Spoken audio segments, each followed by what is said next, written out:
So you'll have everything. And then we can look at, when we do the data analysis, we'll look at real data and not data I try to draw on the screen.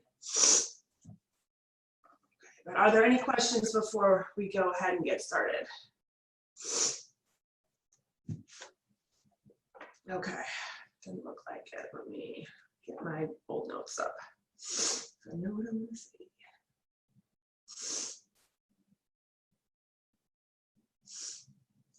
Okay, all right, so we're down here in mass spec. I'm just trying to see what I took out. Okay, perfect. Okay, so what mass spectrometry is going to do is, this is, minimize myself, okay. This is the study of the interaction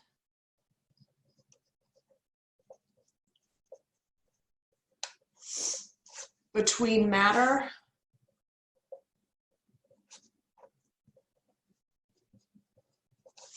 and energy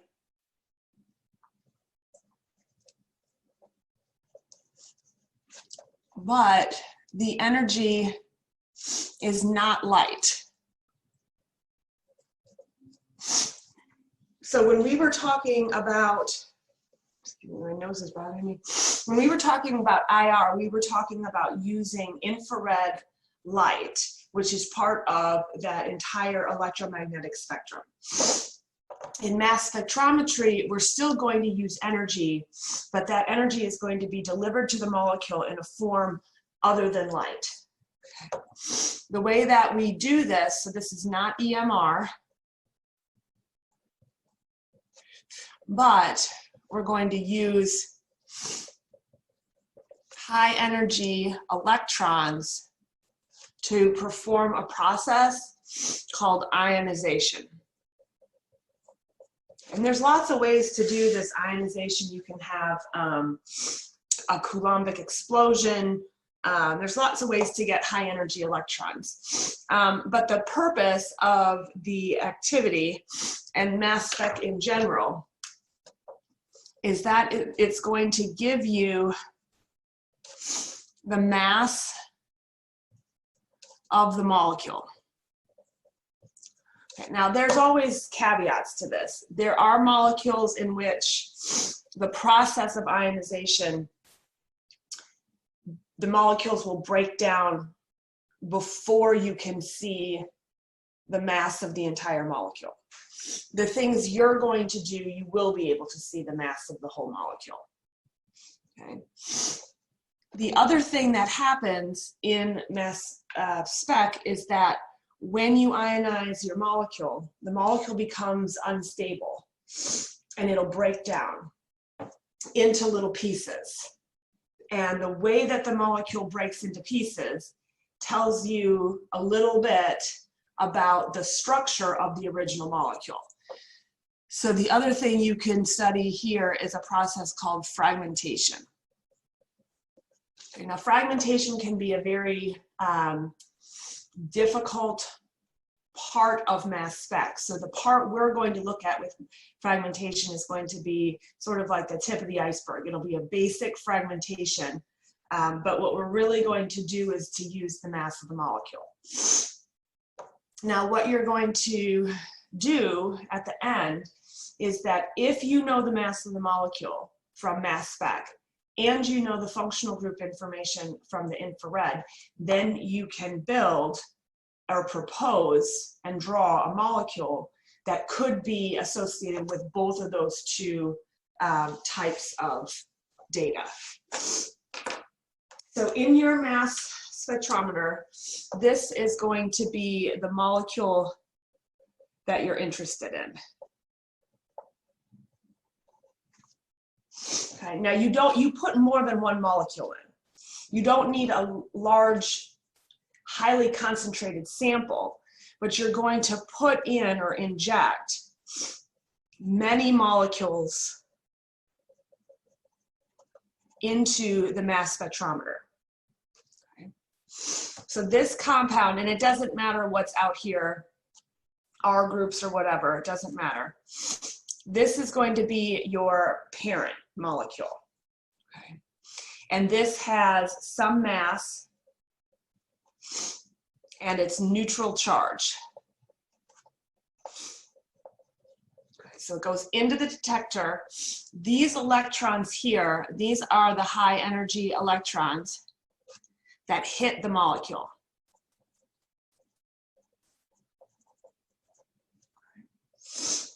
The process of hitting the molecule creates two species on the essentially product side.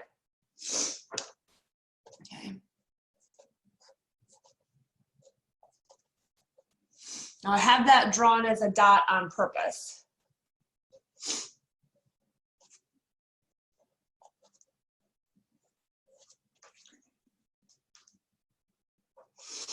So what is formed, this part here has a single electron in it somewhere. Anytime you have a species that has a lone electron, it's called a radical. Okay. But in order to form this radical, this molecule had to lose an electron. So this electron lost is from the original molecule. Okay. So anytime you have a species that loses an electron, that species becomes positively charged. So not only is it a radical, but it's a cation.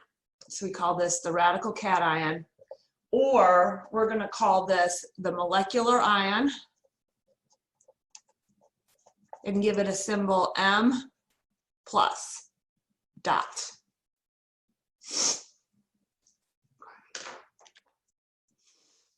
Now this species here and this here, these differ by 1 electron.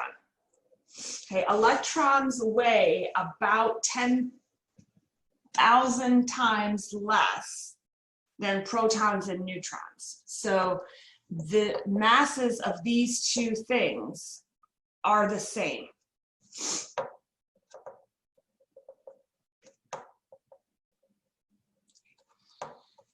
Because this species is charged, you can use magnets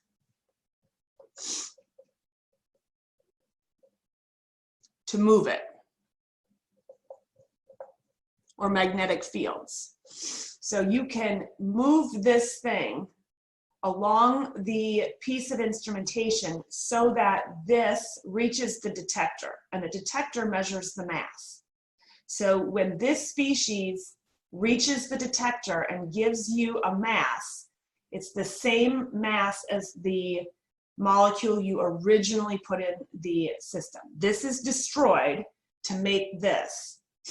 This is the species you hope makes it to the detector. Now, sometimes they don't, but for the most part, they do. The ones that you see, they always will. So this will reach the detector.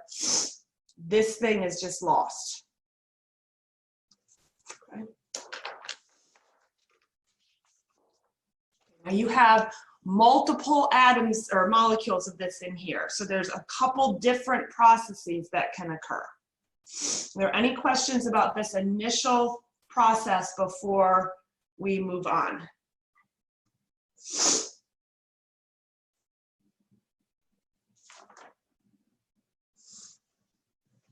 Okay. So what happens next? So what you make, again, first is your radical cation.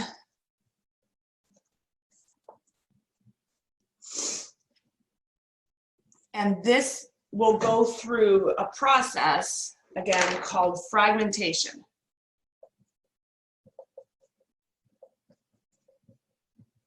Okay, so this thing is going to break down. Okay, and it's going to break down into two pieces. the radical part is going to go to one of the carbons. Now this is a curved arrow, but it only has one barb. So I'm only moving one electron. All right, so I'm going to get a piece here and a piece here. Okay. So I see my radical, or I get a radical, and then I get the other piece as a carbocation. Okay.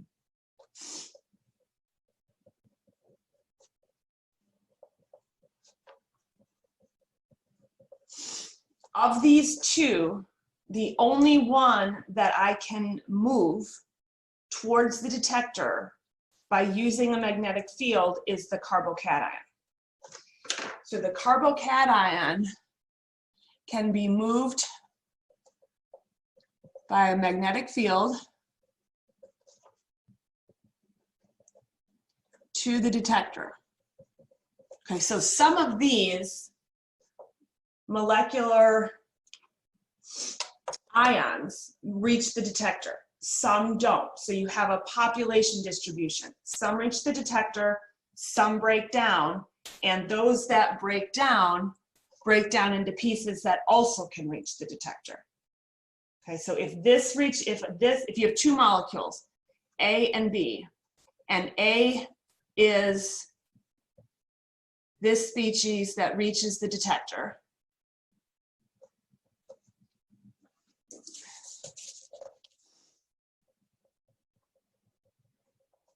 but B fragments,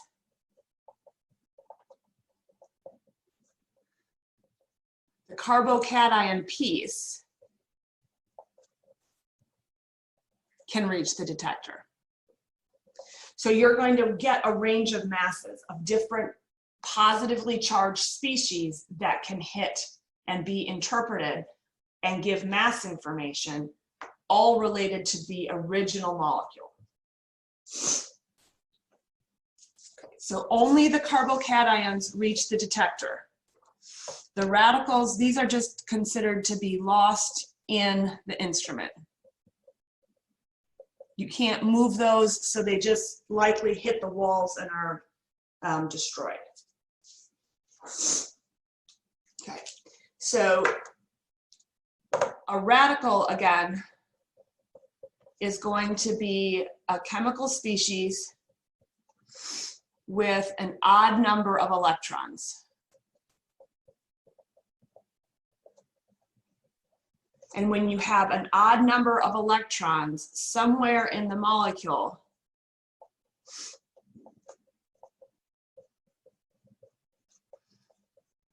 you have an electron without a partner. So electrons like to be in pairs, but in a radical, you have an electron on its own.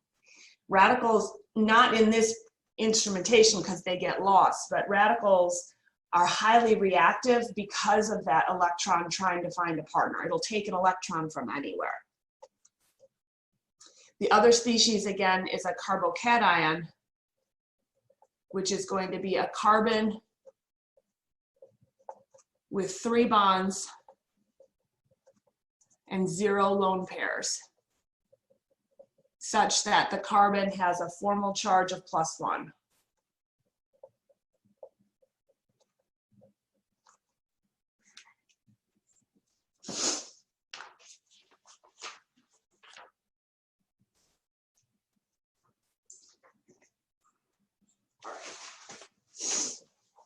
So I'm going to try to draw a little bit of the instrument, but it's going to not look as pretty as what's on your slide.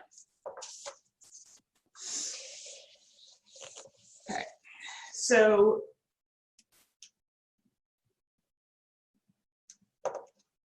you have your sample chamber, right? And the sample goes in here. Okay. And there's a bunch of bits and pieces in here. So you have like a heat element.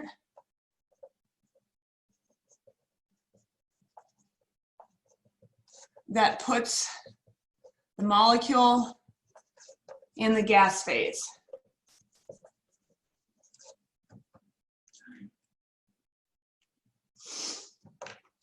Then it passes through like a little slit. And this slit is where you have the electron bombardment.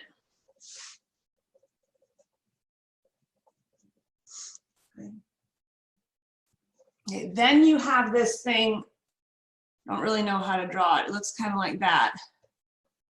And that is called an ion accelerator.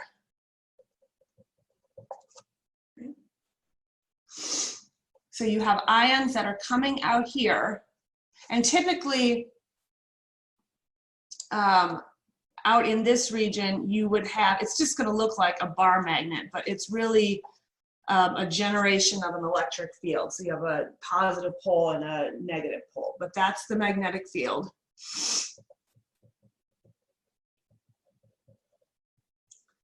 Okay. And then they come here and they reach the detector, which is interpreted because it's attached to a computer. And what the computer tells you or gives you is mass information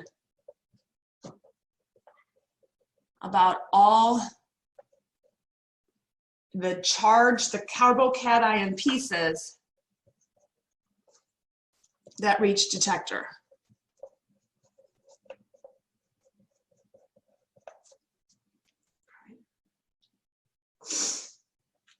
Okay, so let's say we put in a sample of methane. Okay, methane, and we can just count, we don't need decimal points here, so 12, 13, 14, 15, 16. So this has a mass of 16 units. Okay. It gets put into the instrumentation and hit by the electrons.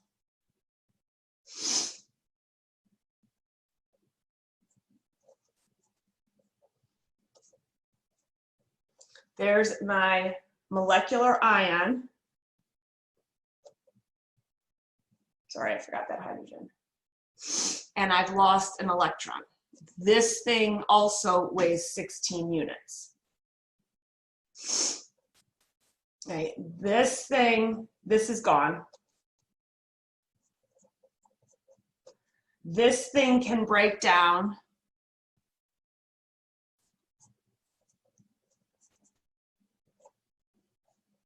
into that carbocation. This carbocation weighs 15. Okay. So you're going to get a heavy peak, and then you're going to get a set of lighter peaks. And the set of lighter peaks is going to be related to how this molecule broke down throughout the course of the passage to the detector. Questions so far before I draw the mass spec associated with methane? Yeah, I have a question. Sure. How do you know that the high energy electron, like in the first example, how do you know it's going to split that molecule in half? Like how would we? Oh, you don't really know where that ion is. So, or the radical. The radical I just drew in the middle. It doesn't matter specifically where it is, as long as you recognize that it does form a radical. And it's then charged. You make a ton of ions in this electron bombardment. But because you're using an ion accelerator and a magnetic field, you can kind of screen out the ions you don't want to analyze and just move the ions you do want to analyze. Okay. So you can make a +1 this could be +1. You could kick out multiple electrons and make +2. But depending on the charge is going to impact the stability. And then like it would be unlikely that you would get this thing with a 2+ charge all the way to the detector. Okay. And remember, you have multiple molecules of this. Like even if you put in like a microliter, 10 microliters of a sample, you still are going to end up with millions of molecules in your system, because a mole has Avogadro's number. You'd see, you know, which is 10 to the 23rd. That's huge. So even if you dilute, and put in a tiny little volume, you still have a ton of molecules. So this path really shows you only what's happening to one out of a million. Okay, that makes more sense. Okay, yeah, because that's something that like you kind of, I forget to make a mention of, is it looks like, okay, well, there's one molecule that goes in, so how do you get multiple things at the detector? But you have a lot of these. All right. Okay. Thank you. You're welcome, Sarah. Any other questions? Oh, no, I'm good. Okay.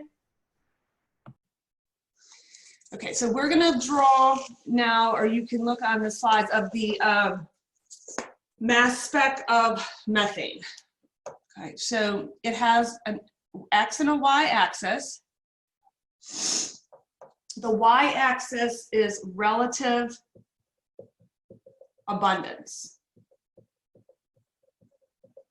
And so the abundance is going to tell you how many of that kind of piece or fragment or molecular ion, how many of them actually reach the detector.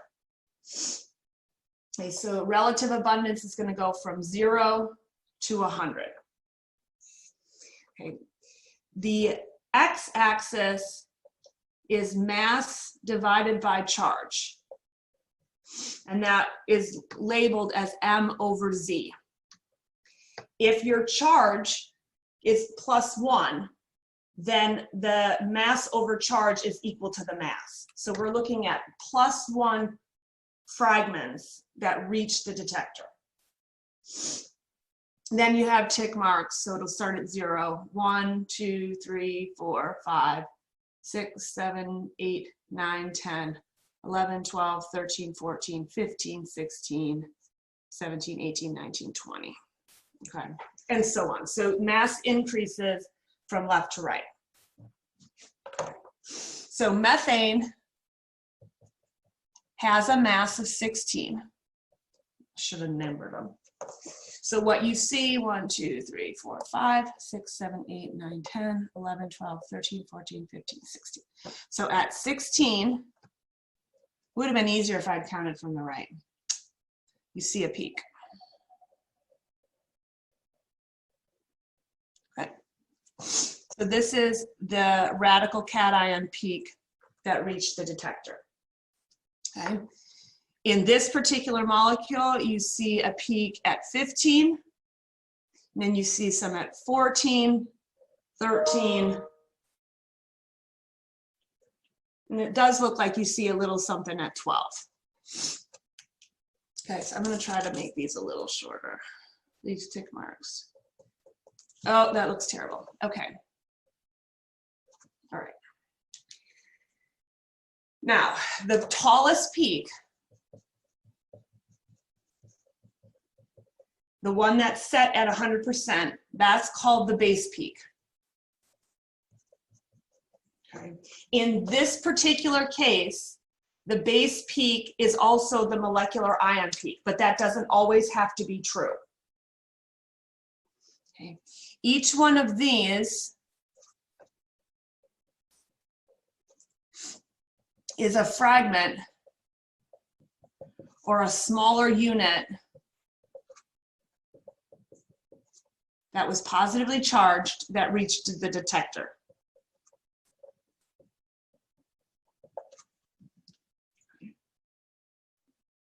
Now, if you look very carefully, if you have that slide, if you look very carefully, you see a teeny tiny but still present peak at m+1. So 1 unit, mass unit heavier than the methane molecule. This peak is going to be due to any of the molecules that have a carbon-13 isotope.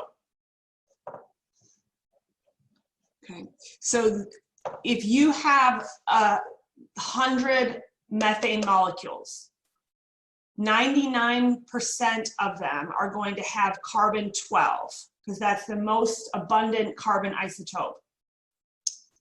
One of them it will have a carbon-13, and that's why you get a little peak over here. Okay, so you do have to pay attention to whether or not you get isotope effects in your mass spec. But this would not be the peak you'd be interested in. You'd have to work with the peak that would represent the most likely or most common isotope. Okay. Are there questions about this one before we start looking at a couple of different examples? I have a quick question. Sure. Are all of your base peaks going to be at 100%? Yes, but they don't all, the base peaks don't all have to be the molecular ion peak.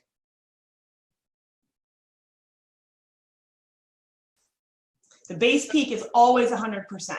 It's the most abundant piece or carbocation that reaches the detector. But they might not all be that weight. No, no. It could be a fragment piece. Okay. Gotcha. Okay, thank you. Yep. So if we look at a more complicated or a bigger alkane, let's look at pentane. Okay, if you have the slides, you can see it'll be a little bit cleaner. Okay, so you have abundance and you have M over Z. Okay, so this is C5H12, which has a mass of 72. Okay, and when you look out on the right-hand side of your mass spec, you see some pieces that look like this, and then you get a tiny little one. This is at 72.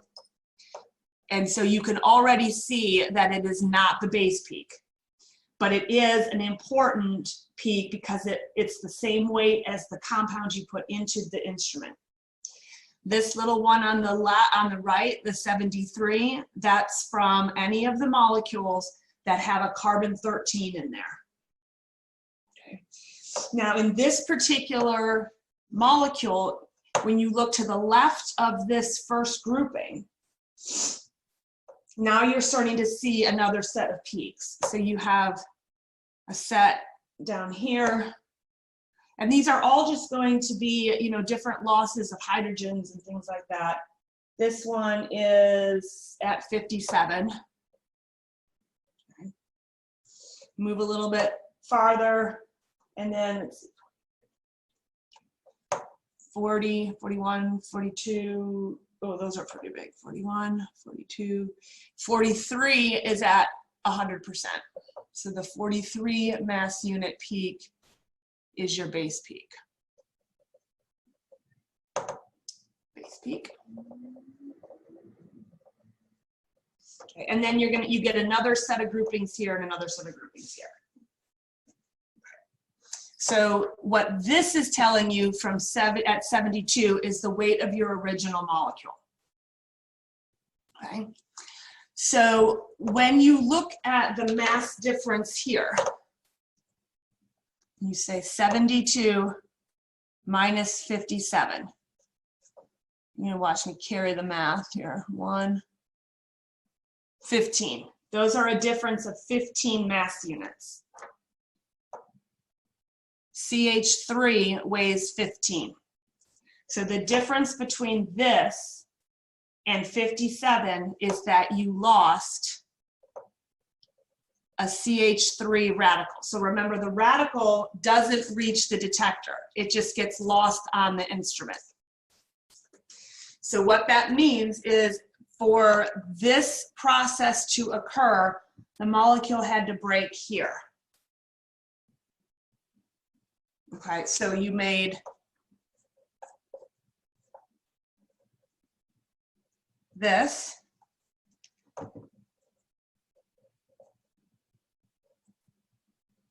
And this.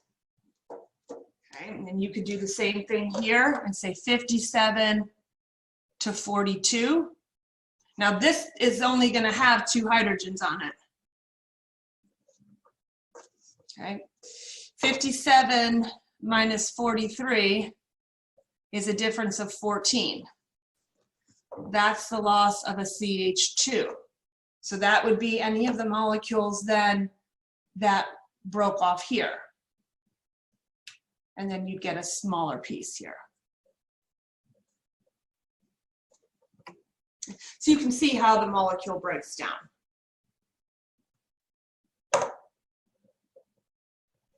And there's some predictable patterns of breakdown.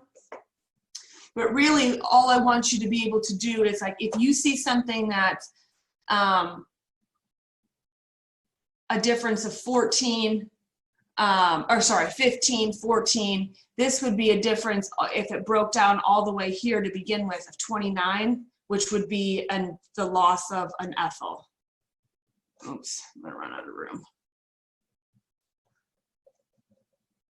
So there's lots of different ways that these things can break down. So, but you just should recognize that they will fragment.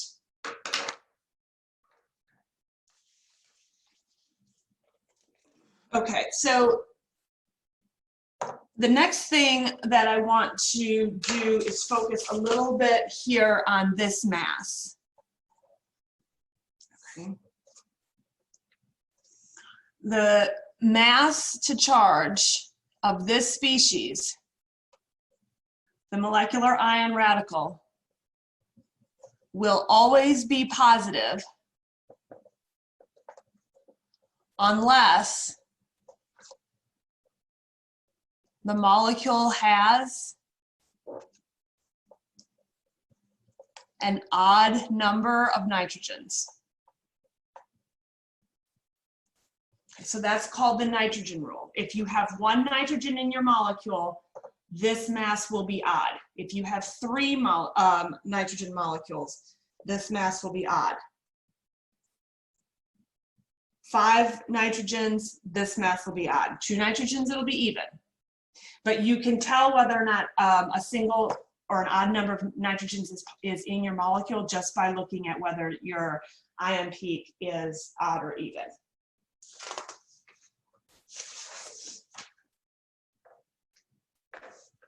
Okay. Are there questions about the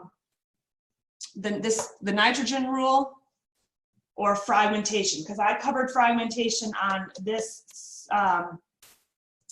mass spec, but there's a separate slide in the notes showing you a plot or a figure of fragmentation, which is essentially the same thing. Sorry, I have one more quick question. Yeah, of course. So you said it will be positive unless the molecule has an odd number. Oh, that means even. Okay, thanks. I'm sorry. That's okay. The mass will be even unless the molecule has an odd number of nitrogens. Sorry, that didn't make any sense. The mass can't be negative. Okay, so we have looking at the mass spec, finding the molecular ion, identifying the base peak, basic fragmentation, the nitrogen rule, and the carbon isotope right here. That's a lot on one drawing. So if there are any questions about that, we can jump ahead to the isotopes that you do need to worry about.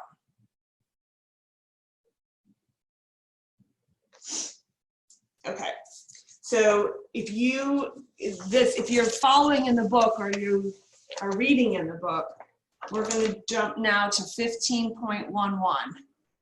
Okay, and this is looking at the M+2 peak. Okay. And we're going to look at 2 molecules.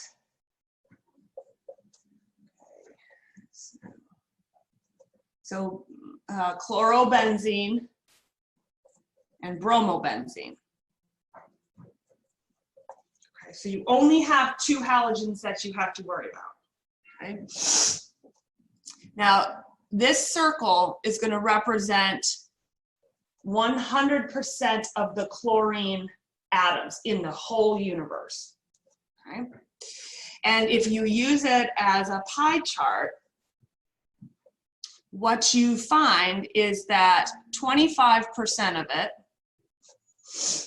the mass is due to chlorine 37. The other part of it, the 75%, is due to chlorine 35. So for every 3 chlorine 35s you have, you're going to get 1 chlorine 37. So these are in a 3-to-1 ratio. If you look at, and I'm only going to draw the heavier weight peaks, if you look at the molecular ion peak for this compound, you're going to see a peak at 112, which is going to be the molecular ion M+ radical peak. That is going to be 3 times as tall as the peak at 114. So these have a height ratio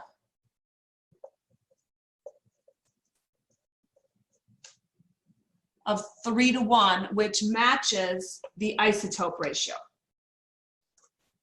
So if your M peak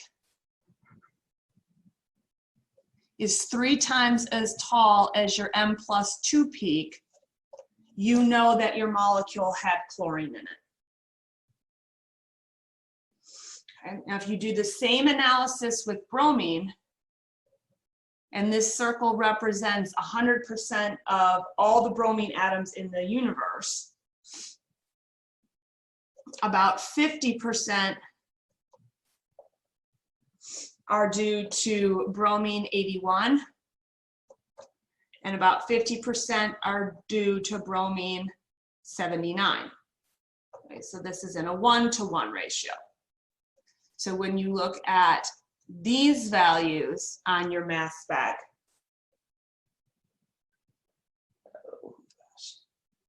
you're going, I don't have the masses written out for this one. You're going to have M and M+2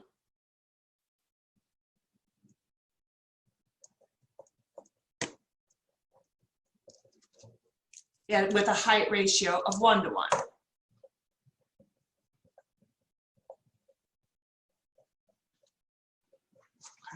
This only happens with chlorine and bromine, not fluorine, not iodine. So if you may be asked questions like, if you see a mass spec like this molecule is made up of carbons, hydrogens, and 1 other element. What is the identity of that element? And you would be able to tell from the 3-to-1 ratio that it's due to chlorine. Now the chlorine 35, that is in any of the molecules that weigh 112. The percentage of molecules that weigh 114, those are the ones that have chlorine 37. So you have to take the heavier isotope with the heavier peak, the lighter isotope with the lighter peak.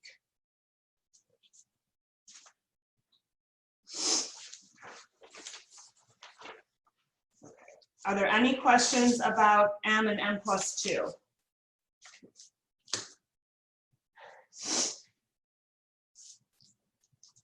Okay. We're going to move to 15.16, which is the hydrogen deficiency index.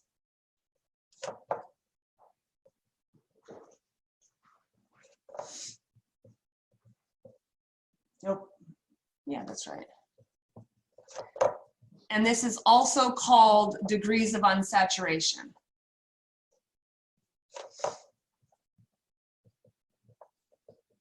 Okay, I think your textbook calls it the hydrogen deficiency index or the HDI. But I think that wording is fairly specific to your text. I think in lab it's called degrees of unsaturation, and in a lot of other organic textbooks it's called degrees of unsaturation. Okay. So when you have, first, let's just review what a saturated compound is. If you have a saturated compound, the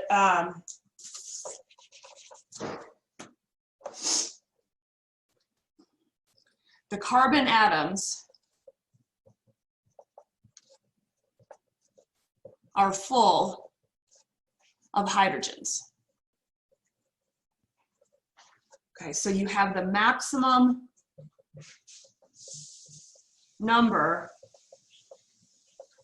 of hydrogen atoms present.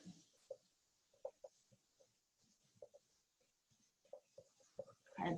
All saturated compounds, hydrocarbons, follow the formula CnH2n plus 2. Okay. They can be straight chain or branched. Okay.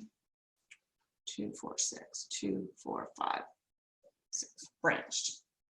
Okay, so it doesn't matter if they're chains or branches. This formula will still work. Okay. So unsaturated hydrocarbons, it means that there are fewer than the maximum number of hydrogen atoms possible. Okay. Unsaturated compounds are going to be those that contain rings and pi bonds.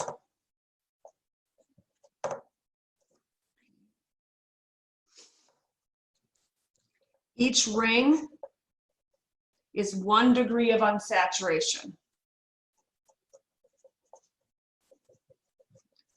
1 degree of unsaturation means it's missing, or it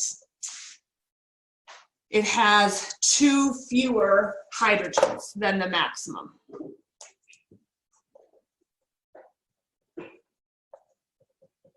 If you had 2 degrees of unsaturation, it would be 4 fewer hydrogens. 3 degrees of unsaturation, 6 fewer hydrogens. Okay. Each pi bond is 1 degree of unsaturation. Okay. So if you have a compound that looks like this, it has 1 pi bond, so it has 1 degree of unsaturation.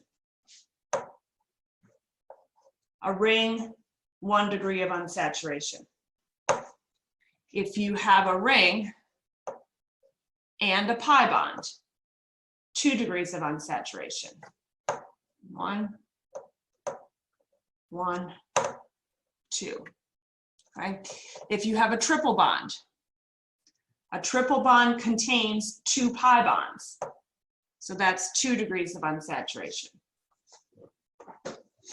If you have a benzene ring that has 1 ring and 3 pi bonds, so that's 4 degrees of unsaturation.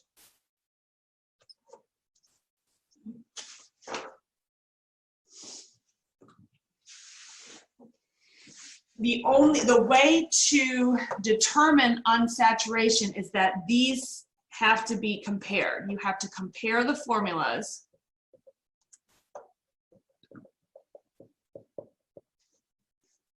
in order to find out how many hydrogens are missing.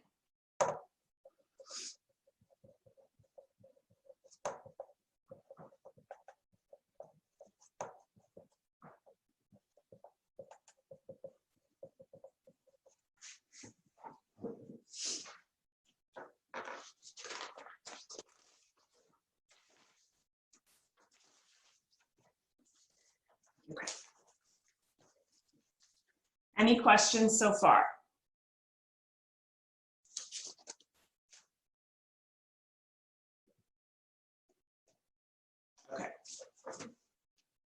So what we're going to do is we're going to look at the effect of 3 different atoms on the degree of unsaturation. Okay. And the first thing is to look at what happens when you have a halogen. Okay. So we're going to compare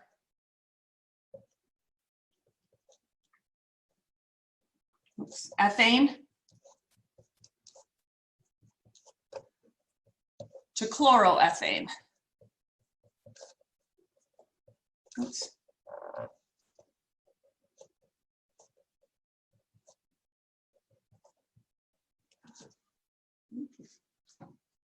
So we're talking about what happens if instead of a hydrogen, you have a chlorine.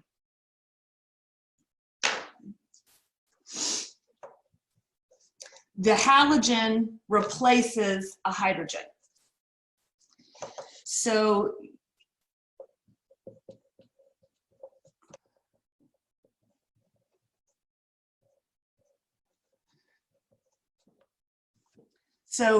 each halogen counts like a hydrogen atom. Okay. So if you said, well, how many hydrogens are required to make ethane saturated? You would say 1, 2, 3, 4, 5, 6. Substituting by chlorine or any other halogen doesn't change that number. 1, 2, 3, 4, 5, 6. So a halogen counts exactly like a hydrogen.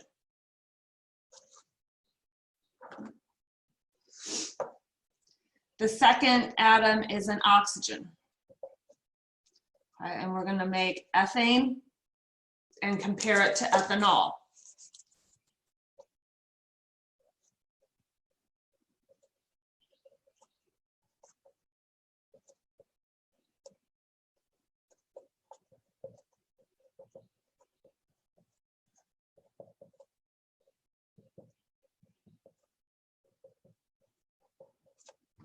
All right. 1, 2, 3, 4, 5, 6. 1, 2, 3, 4, 5, 6. So the oxygens doesn't affect the number of hydrogens required or present. Okay. So you can replace a halogen with a hydrogen or a hydrogen with a halogen. Oxygen atoms you simply ignore. So what I want you to do is next to the halogen, I want you to write a +1. We'll come back to that and show you how to do it. Oxygen, I want you to write ignore.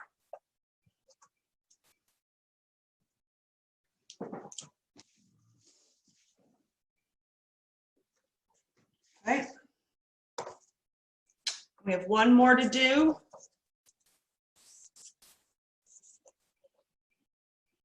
I'll take this one out. The third one is nitrogen. Okay. So ethane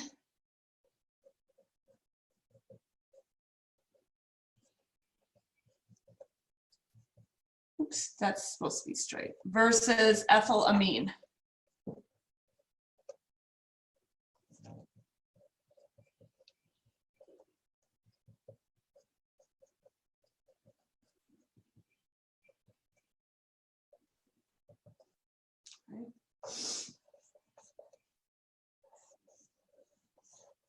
Okay. 1, 2, 3, 4, 5, 6. 1, 2, 3, 4, 5, 6, 7. Okay, so the nitrogen atom brings an extra hydrogen atom. So when you have to deal with nitrogens, you're going to have a -1.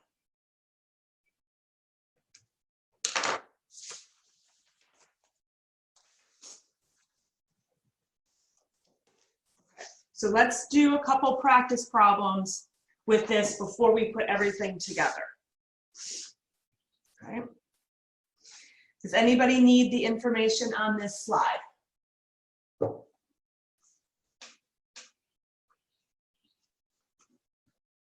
Okay.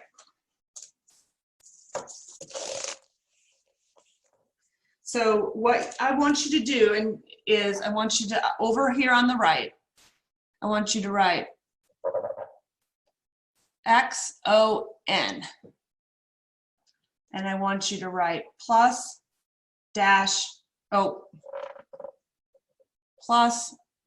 null minus. All right. So a question would be, how many degrees of unsaturation, or what is the hydrogen deficiency index,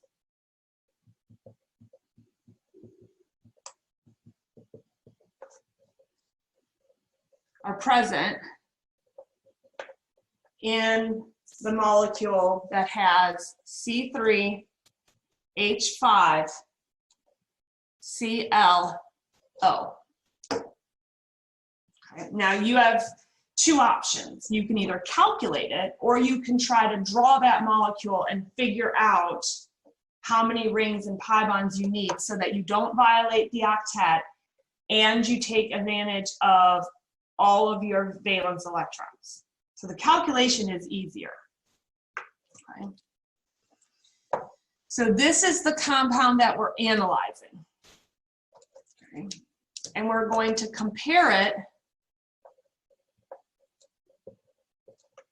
to the CnH2n+2 version of this molecule. So what we need to do is we need to come back and grab that 3 and calculate that in order to be saturated, this molecule would have a formula C3H8. So now we're going to compare the number of hydrogens fixed with this formula in this compound and compare it to how many it should have for saturation. Okay. So we take this, I'm going to write it, bring it in red. So to analyze the red molecule, you're going to write a list. Hydrogen, halogen, oxygen, nitrogen. Okay. This compound has 5 hydrogens. This compound has 1 halogen. We ignore oxygens, and there are no nitrogens present. So when we add these two numbers together, we get a number of 6. Now we compare 6 to 8. Okay. 8 is for saturation. This compound has 6. So this means that there are 2 hydrogens missing, which means this compound has 1 degree of unsaturation. Now, it doesn't tell you whether that unsaturation is due to a ring or a double bond, but at least you know that there's something there. There is a pi bond or a ring in this compound.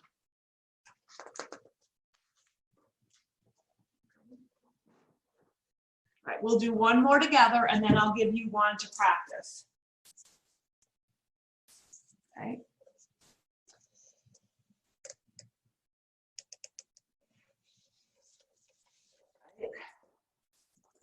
So how many degrees of unsaturation are present in C4, H6, Br2? Okay. The first thing you have to do is determine the saturated hydrocarbon that's linked to this molecule by the 4 carbons. That's CnH2n plus 2. So that would be C4H10.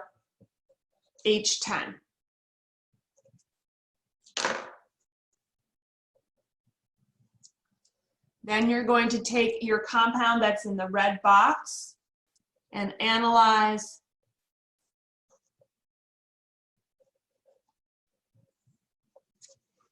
the total number of hydrogens present. 6 hydrogens, 2 halogens. So each halogen is counted. Ignore the oxygens, and there are no nitrogens here. 6 plus 2 is 8. 8 is now compared to 10. 10 minus 8 is 2. That means 2 hydrogens missing. 1 degree of unsaturation.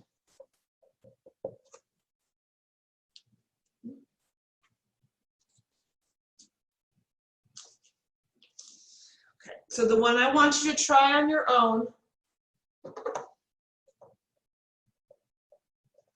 is C3, H5, NO2, and determine the degrees of unsaturation for that compound.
It shouldn't take long.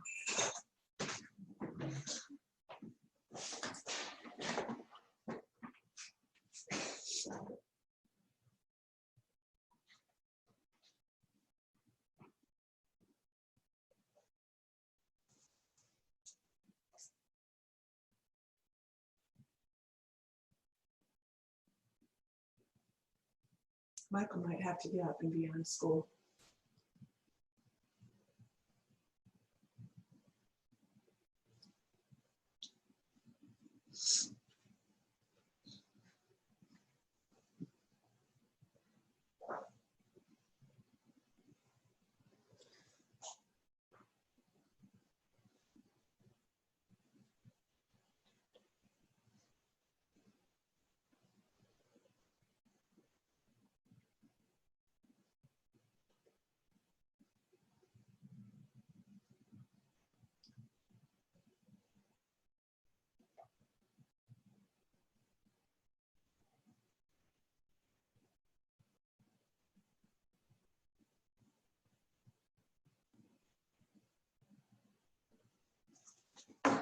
Okay, so for this compound, you have to link it to the saturated hydrocarbon that has 3 carbons in it. So C3H8. So let me tell my husband something. They open at 10. So It's 10 right now. You might as well just go because we can't do online check-in until 10:05. Okay. Okay, so C3H8. Then you go back up to this compound and you analyze using your list. HXON. 5 hydrogens. There are no halogens. You always ignore the oxygens, and you have to subtract 1 because of the nitrogen. So in this case, your answer is 4. 4 has to be compared to 8. 8 minus 4 is 4. So there are 4 hydrogens missing. 2 degrees of unsaturation.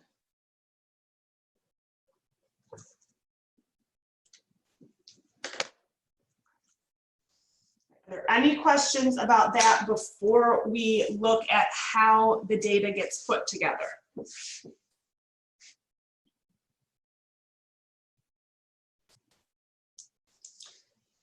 Okay, I'm going to pull up my slides. Oh, wait. Oh, Jenny, I'm sorry.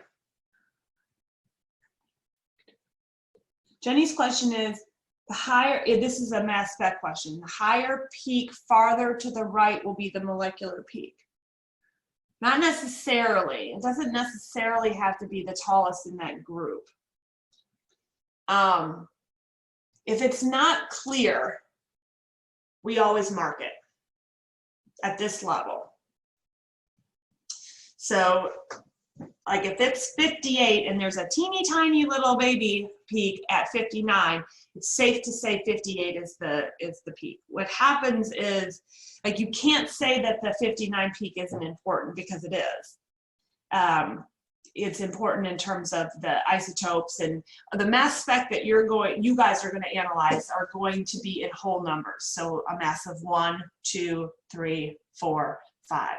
But there's a technique called high resolution mass spectrometry, that can read out to 4 decimal places. And so when you can read out to 4 decimal places, then what you end up being able to do is using the masses of the isotopes and the relative abundance of the isotopes to very accurately determine the mass of a compound. And then, so you get your molecular ion peak, and then a computer will spit out all the possible formulas for it.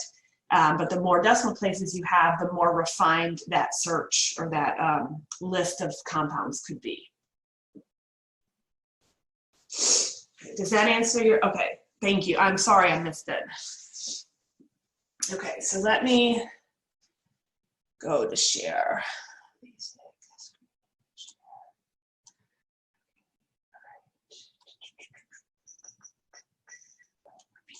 Okay, here we go.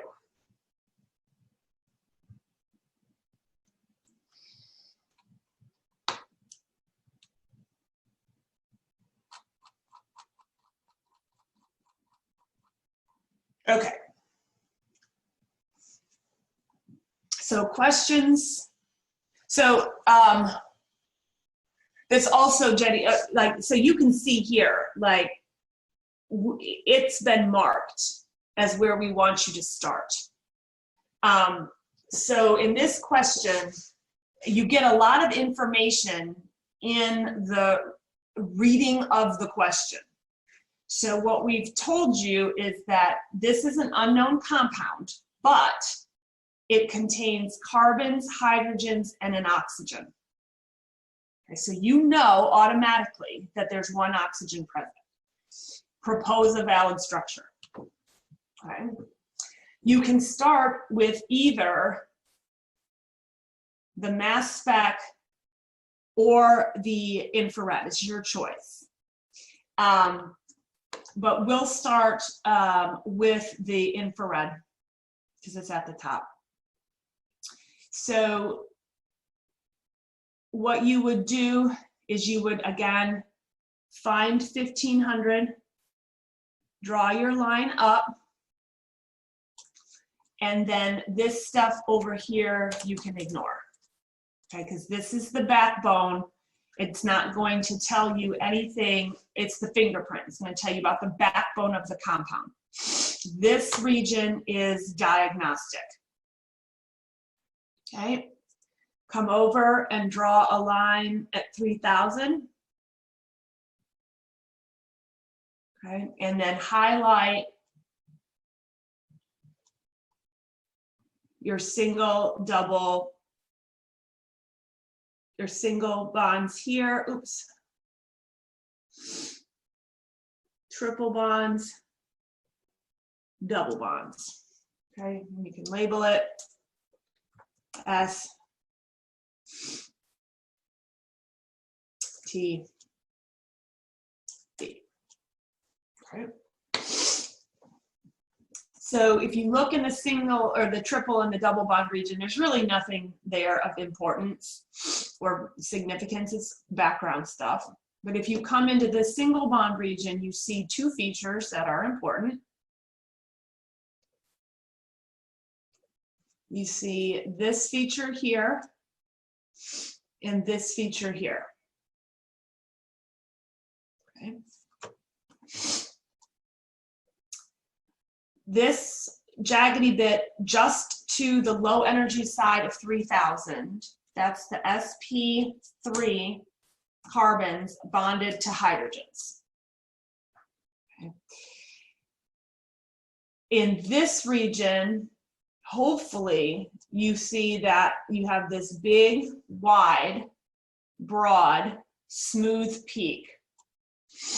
And that's an alcohol peak, which is an OH, and the alcohol accounts for the one oxygen atom.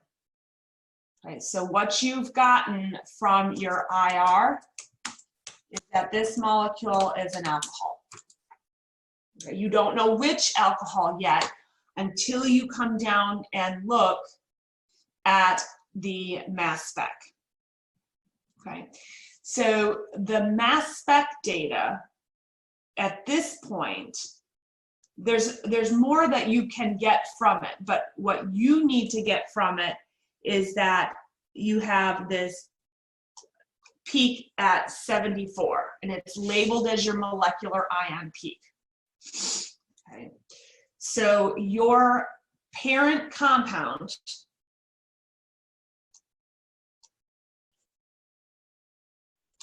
the mass spec tells you that the total mass is equal to 74. Okay. Now from this point, it's like a game of math. Okay. So what I like to do on the bottom of the place where I'm working is I like to put in information about the carbon atoms because I know I'm going to have a lot of them. So one carbon weighs 12. 2 carbons would weigh 24. 3 carbons would weigh 36.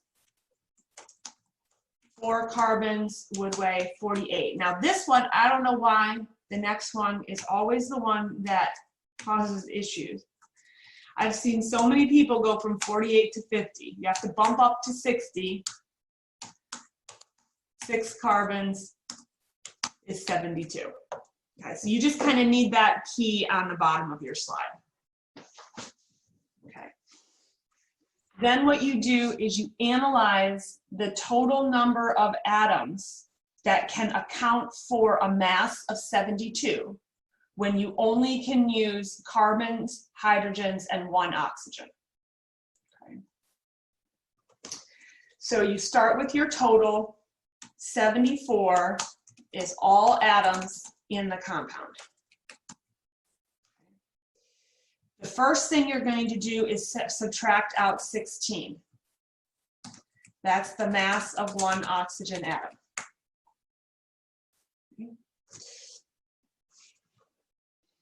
So 74, oops, that's a funny color, minus 16. I'm going to have to do it on my little paper here.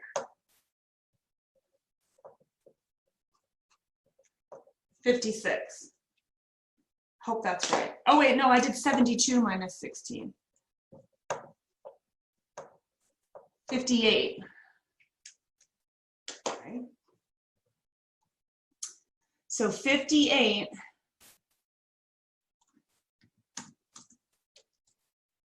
is the sum of the mass of the carbons plus the hydrogens. Okay. That's where this becomes important. Okay. So if you have 58 mass units left, you cannot have 6 carbons in this molecule because 6 carbons would weigh 72. Your mass is 58. It can't have 5 carbons. 5 carbons weighs 60. Okay. If you start from this end, if you say, well, there's 1 carbon in this molecule, subtract 12 from this number, you're going to get 46. You can't have a compound with 1 carbon and 46 hydrogens. Okay, that doesn't make any sense. Okay, the same thing is true if you take 36. 58 minus 36 is 22. 3 carbons cannot be bonded to 22 hydrogens. Okay. 4 carbons is 48. 48 mass units here would leave 10 hydrogens left. That's a much more reasonable number. Okay. So from the 48, we're going to subtract, or sorry, 58, we're going to subtract out 48, which is the mass of 4 carbons. And we're going to end up with 10 hydrogens.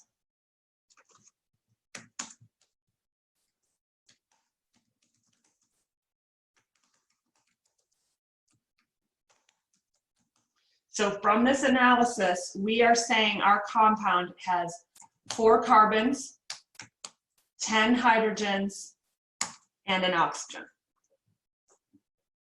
Okay. Now we should double check to make sure we don't have any degrees of unsaturation in this compound to account for a pi bond or a ring. So because we have 4 carbons, excuse me, our saturated compound,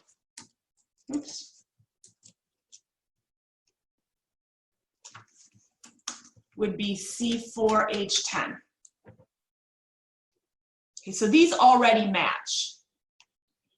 Okay, so there's no degrees of unsaturation, no rings, and no pi bonds.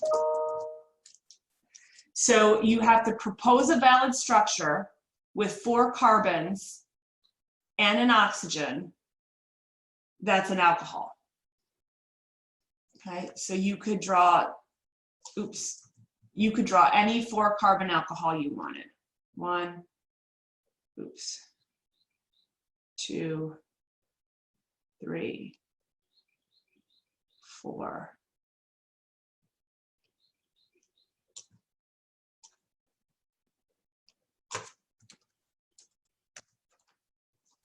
That's a valid answer.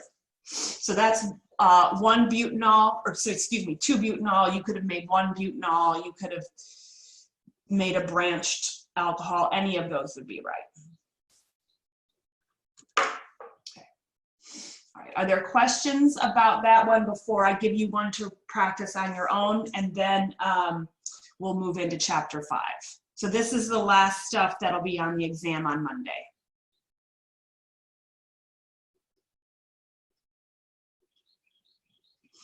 Okay, so I'm going to clear this, and you guys work on this one for a while. I have a quick question. Yeah. So this is the type of thing we would see on the test. It would be a question kind of in this type of format? Well, ideally, yes. But I've never built an organic chemistry exam on Canvas, so I'm not entirely sure how that's going to work. So you should plan that, yes, you would at the very least have a set of data that you will have to analyze, and then from a multiple choice set of molecules, pick the molecule that could have accounted for that data set. Okay, thank you. Yep, so like in the last example, both 1-butanol and 2-butanol couldn't have been an answer. Each one of those on their own is correct at the level we're analyzing right now. Okay, that makes sense. Thank you. Okay, so you guys work on this one for a little bit. I'll probably give you about 5 minutes because it's kind of a longer process, but then I will be, and as a hint, this thing right here is background. So this peak here, you don't have to worry about.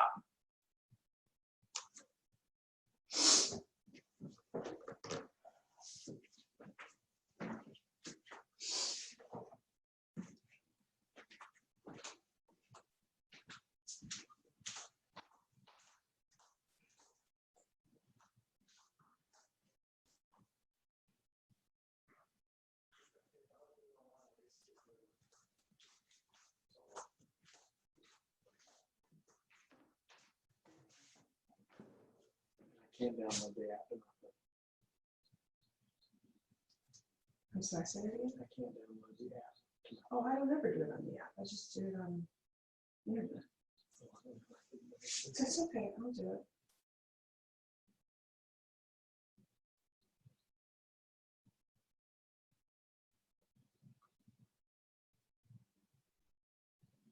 Okay.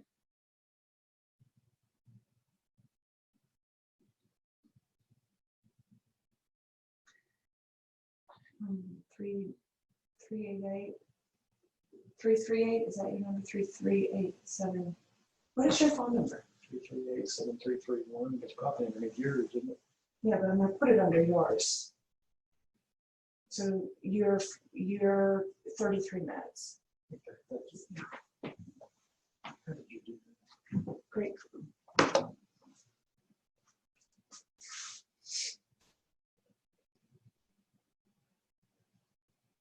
Just check me in and then find the salon. Yeah, but you're good. So you have 30 minutes before you have to be there.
Excuse me, sorry guys.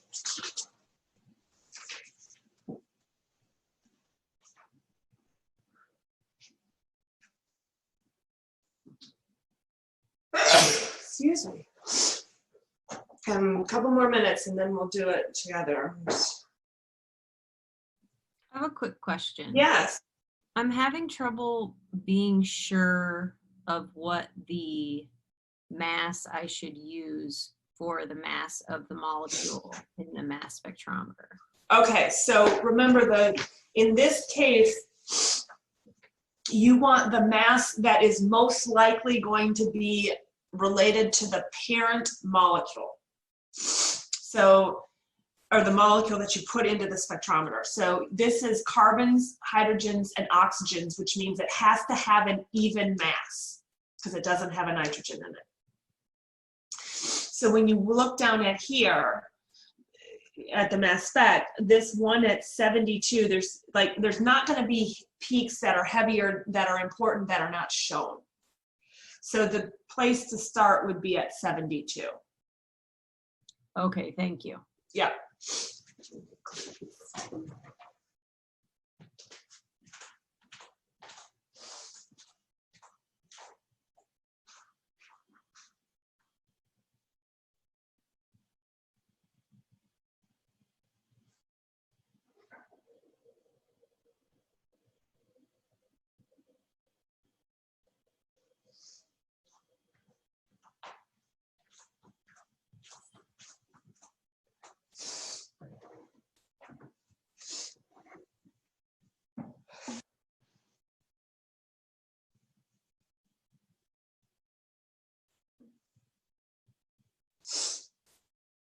Okay, so let's work through this. And again, we'll start up at the top with the infrared.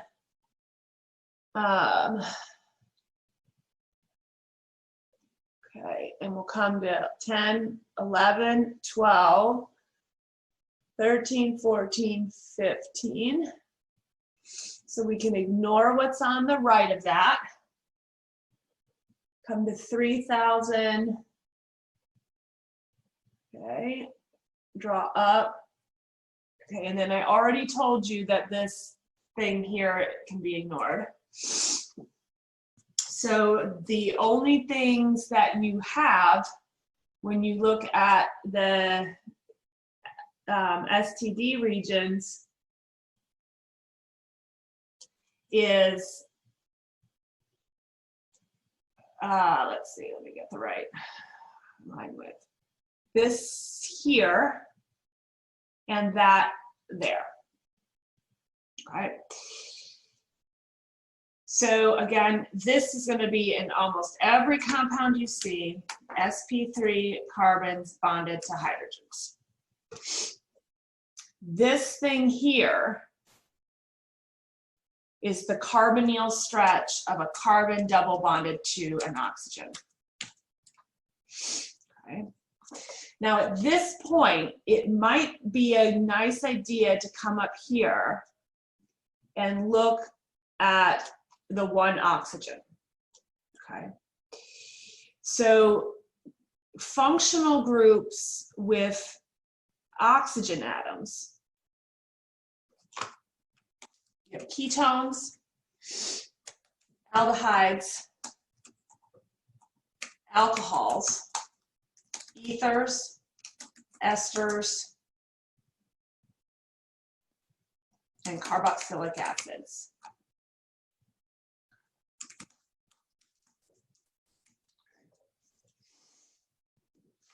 Okay, so let me get a red line here. Okay, so of this list, you can cross out the alcohol because you don't see this big stretch, big broad stretch here. Okay. Ethers have carbons single bonded to oxygen atoms, so it can't be an ether. Okay. Now esters, they have a carbonyl, but they have two oxygens in there. So you can cross this one out. Carboxylic acids have a carbonyl, but they also have to have that jagged alcohol peak or OH stretch. So the carboxylic acids are out. So the ketones and the aldehydes is sort of where you're going with this. You also know that carbonyls, those are double bonds. So you're looking at things with a degree of unsaturation, at least one, to account for the carbonyl. Okay. When you come down to your mass spec, you have that peak at 72.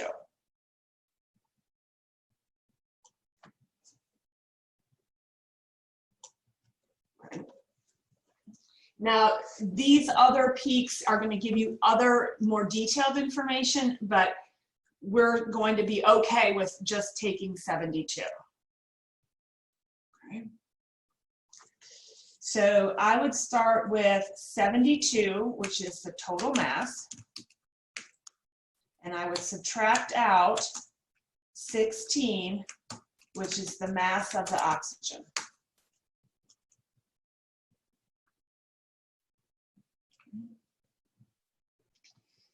Right, oops, a little bit yellow. Right.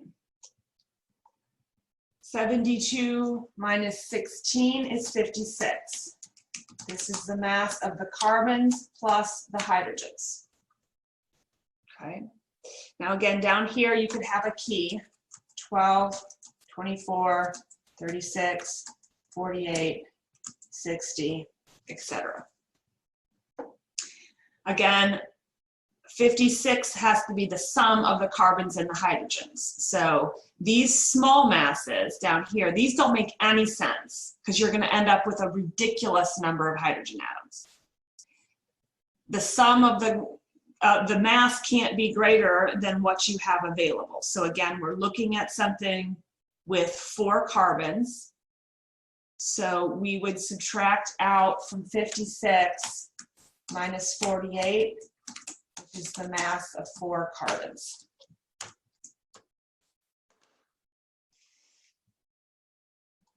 That will leave us with 8 hydrogen atoms. So our formula will be C4H8O. For degrees of unsaturation, we have to use that 4 and compare our formula to C4H10. Okay. Hydrogens, there are 8. Halogens, 0. Oxygens are ignored. Nitrogens, there aren't any. Right?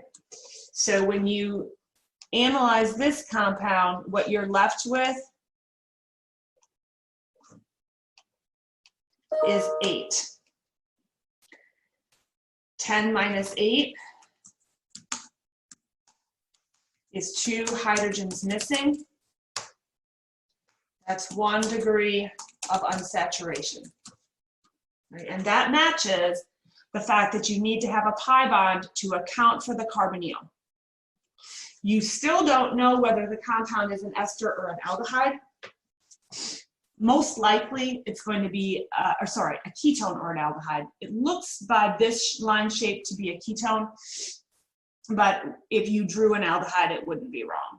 So 1, 2, 3, and then double bond here, and put an oxygen. Oops, so 2 butanol. Butanone, excuse me, 2 butanone.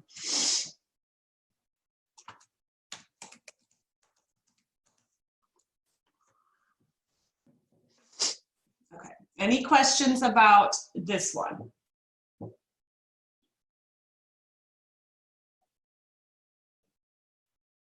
Okay, so that is the end of the material that will be tested Monday afternoon.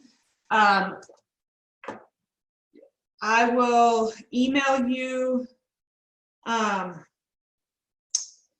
the exact time that the exam is going to be available. Dr. Barrios Sosa sent me an email earlier. I read it, but I was tired. I didn't do anything with it. So I'll figure out a time and I'll let you know as soon as possible. Okay. I think it's going to be mid to late afternoon. Okay, so if there aren't any questions, let's go back. Somebody sounded like they wanted to say something. Yeah, I have a quick question. Sure. So will Monday's Zoom session be mostly a review? Or It'll probably be about half and half. I'll probably use about an hour for chapter 5 and then 45 minutes or so for the review. Okay, great, thank you. Yeah. Okay.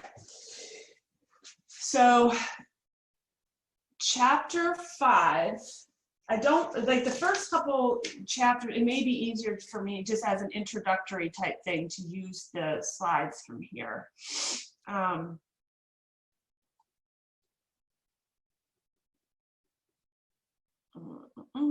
are they? And then move to the board, the whiteboard. Okay. All right. These are kind of hard to see, but chapter 5 is about stereoisomerism. So if you look at these two molecules, it's hard to see, it's kind of blurry, but these molecules are different only in a very, very subtle way. This hydrogen here is on a wedge, where over here, it's like, it's on a dash. So these two, this slight difference makes these two molecules behave differently. Okay, so this is the reason why thalidomide caused birth defects as well as treated nausea, because these two compounds differ in such a slight way, but they have the same intermolecular forces. So they will have the same melting point, and they're going to have the same boiling point. They're going to behave the same way on a separation column. So it's very difficult to separate this molecule on the left from this molecule on the right. Okay. In the case of thalidomide, you had a slight change in bonding at maybe only one carbon atom. One of the molecules caused the birth defects. The other molecule cured nausea. And so it's sometimes it's a cost issue as to why these two different forms aren't separated from one another. Okay? This is true if you say, well, then we shouldn't ever take mixtures of drugs. You probably do. If you are an allergy sufferer, you might take Zyrtec, so which is that citrazine compound. If you buy this bottle, you're getting a mixture of two different molecules of citrazine. One decreases your allergic response. The other one is essentially biologically inactive unless you're one of the people for whom it causes headaches.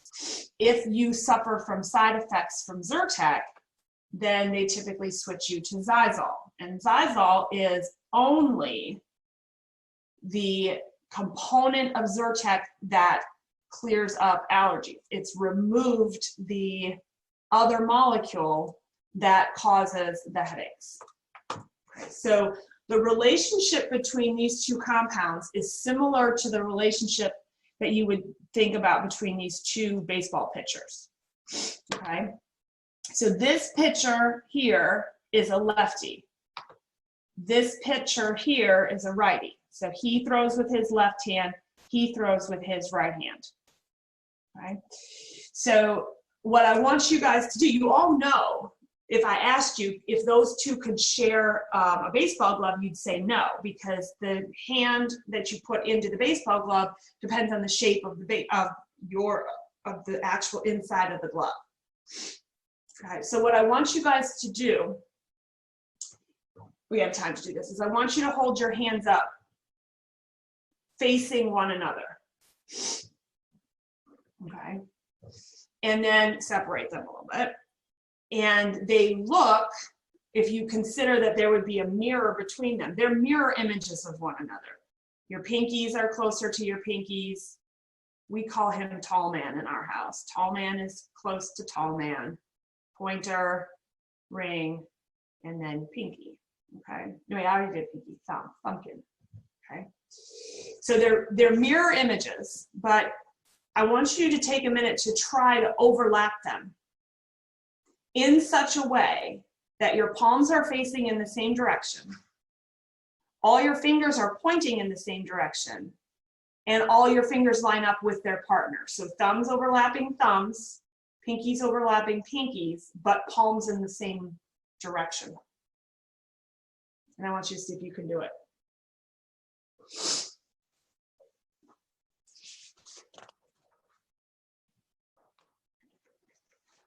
Anybody successful?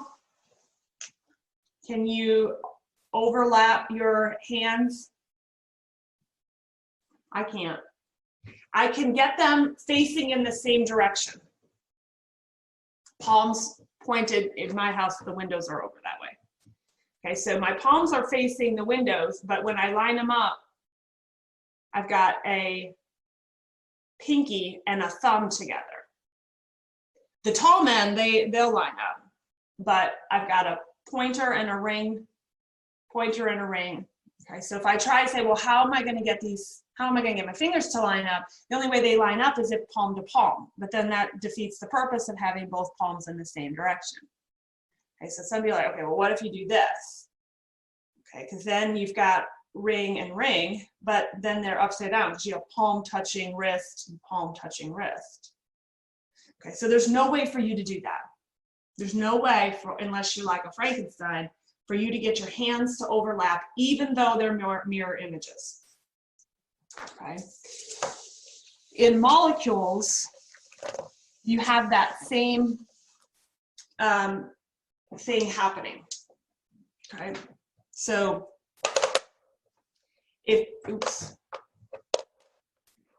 so here are my two molecules. Okay, and they're color coded. The black is the carbons. The reds are the multicolors on the outside are just atoms bonded to the carbons. Okay, both of these carbon atoms are making 4 bonds. So these molecules, both these carbon atoms, are sp3 hybridized carbons.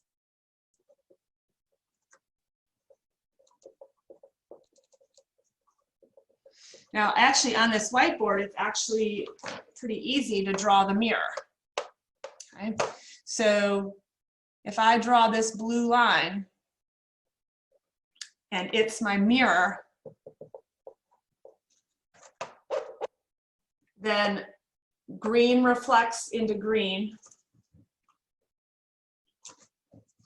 blue reflects into blue, red to red, yellow to yellow. So these are a mirror image of one another. Okay.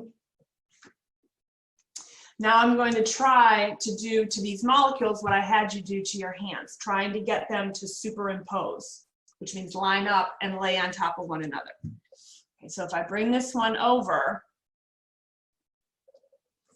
and set it on top, I can get the blue and the yellow to overlap, but the green and the red don't. If I move this molecule so that green and red overlap, then I cause a problem with blue and yellow. So there's no way that I can rotate this molecule so that it overlaps this molecule. Okay. The only way to get them to overlap is to do a chemical reaction to break bonds. And we're not going to do that. We're just going to look at what happens when you have 2 similar molecules that are mirror images but don't overlap. Okay. So these molecules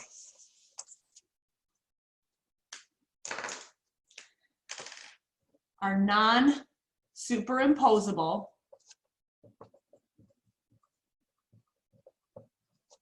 mirror images. All right, so here they are down here. The pair of molecules, they're called enantiomers. Okay. So if these 2 represent the thalidomide, one of them caused birth defects, the other one cured nausea.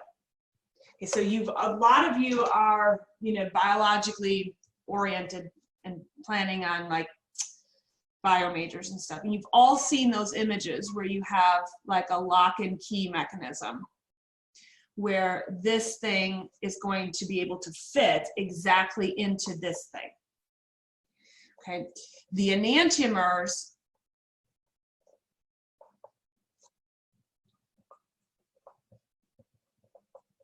so this is one enantiomer, this would be the other. This enantiomer doesn't fit. Okay, so it's like a lock and key mechanism. One lock, one key. But if you have a similar but not overlapping key, it still won't fit. Okay. So the conditions to make a set of enantiomers are that you have to have an sp3 carbon atom bonded to 4 different atoms or groups.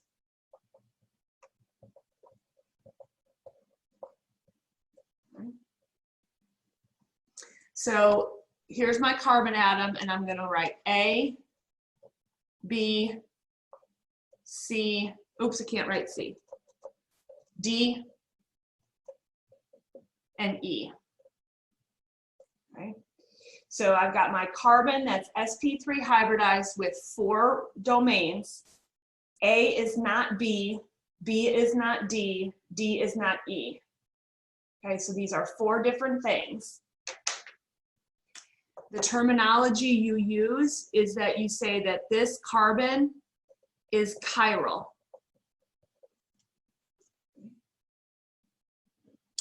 Carbons that are chiral are sp3 with 4 different groups attached.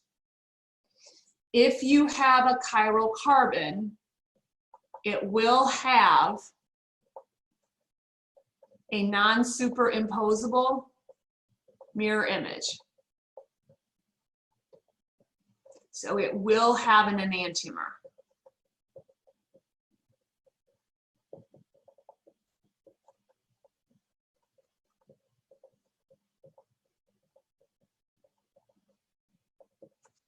Okay.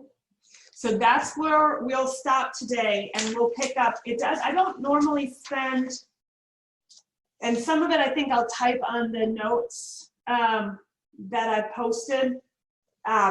Again, this is a topic that once the basics are under control, it is really useful if you just practice. So if there aren't any questions, I'll stop here today. And then we'll pick up, like I said, on Monday, we'll do a little bit more of this, and then we'll review. Okay, yeah, so Karen's point is with regard to the exam time. If when the exam time is announced and you have a conflict like with work, I know a lot of you guys do work, just let me know. Okay, because I can make some variations. I mean, if you read through the introductions on the discussion, one of our classmates is stationed overseas. So we've got a lot of stuff, a lot of things that we have to, pieces that have to fall into place, but we can make everything work, right? All right, so I will end this. I don't have official office hours over the weekend.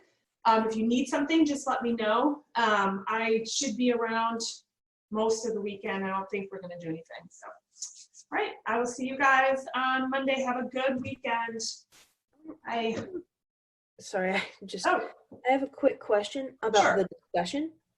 About the what? The online discussion. Oh, yes. So after you post your response, how many of your classmates do you need to respond to? Ideally, a minimum of 1. Okay. I'm hoping that the comments sort of lead to more than just like yeah, I agree, and be done with it. You know, because you have if you read through everybody's responses and within your group, you know, there's active duty military, we have former military, we have military spouses, we have parents in the group. Some people may have medical, and you don't have to share anything if you don't want to, that's fine. You're not required to share anything personal. But it's just been very interesting to read other people's perspectives. And I think when it's one of those things that the more that you participate, the more you're going to get out of it. And for that particular aspect of the course, it's just all about making connections so you don't feel so alone in online learning. So I hope that you become engaged with it without it taking away significant time from the work you need to do to learn the material. Okay, thank you. That answers my question. All righty. Anything else before we go? Okay, I'll put these notes on line as soon as I get them from Zoom. All right, I'll take care. I'll see you guys on Monday. Thank you. Yep.